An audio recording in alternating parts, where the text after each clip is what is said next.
Sinau basa Jawa supaya ora kaya unen-unen wong Jawa ilang jawane. Sanadyan donya wis modern. KD 3.4 Memahami struktur teks, unsur kebahasaan dalam menulis berbagai jenis surat, iklan, dan reklame sesuai konteks. 3.4.1 Mengidentifikasi berbagai jenis iklan atau reklame. 3.4.2 Mengidentifikasi struktur teks iklan atau reklame. 3.4.3 Mengidentifikasi unsur kebahasaan dalam iklan atau reklame. 3.4.4 Menjelaskan kaidah penulisan iklan atau reklame.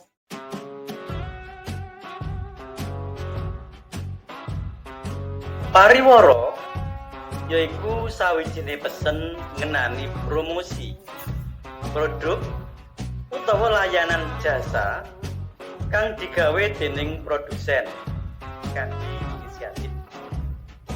Banjur dikirim lumantar media, bisa arupa cetak, audio, elektronik kang ditujokake kanggo masyarakat. Tujuan pariwara kanggo ndayani supaya masyarakat duweni pepinginan kanggo tuku lan gunakake barang layanan kasebut.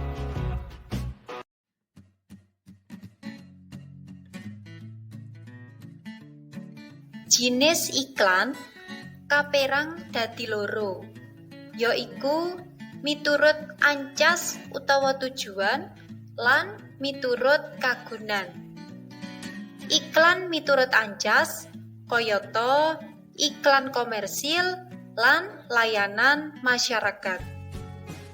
Iklan miturut kagunan kayata iklan informatif, iklan persuasif, lan iklan reminder.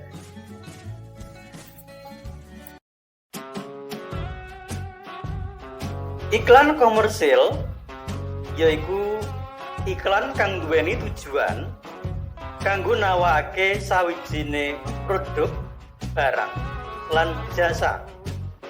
Lire dayani masyarakat minangka pangsa pasar supaya ketarik rumangsa butuh lan pungkasane gelem tuku utawa nggunakake barang lan jasa sing ditawakake.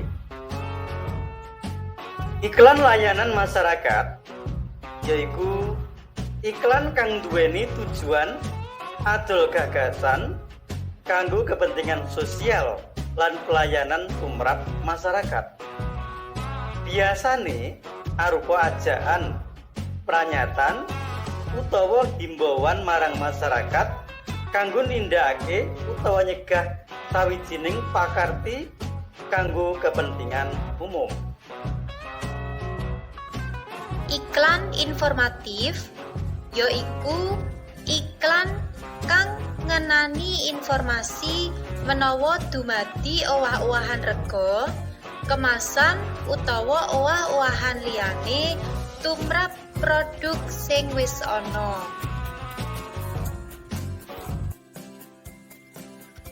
Iklan persuasif yaiku iklan kang ngenani daya tarik utawa kawigaten masyarakat supaya ketarik marang produk sing diiklanake. Iklan reminder yaiku iklan kang ngenani motivasi utawa giring masyarakat supaya enggal tuku utawa nggunakake produk kang diiklanake.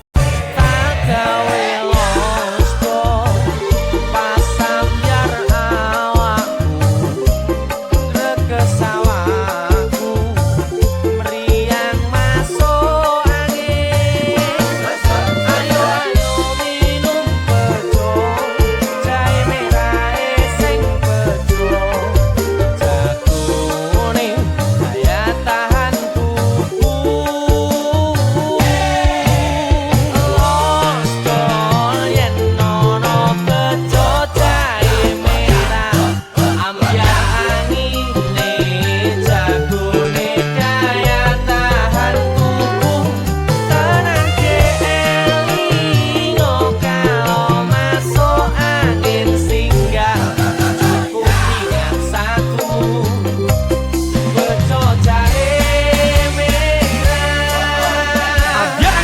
Jagonya daya tahan tubuh.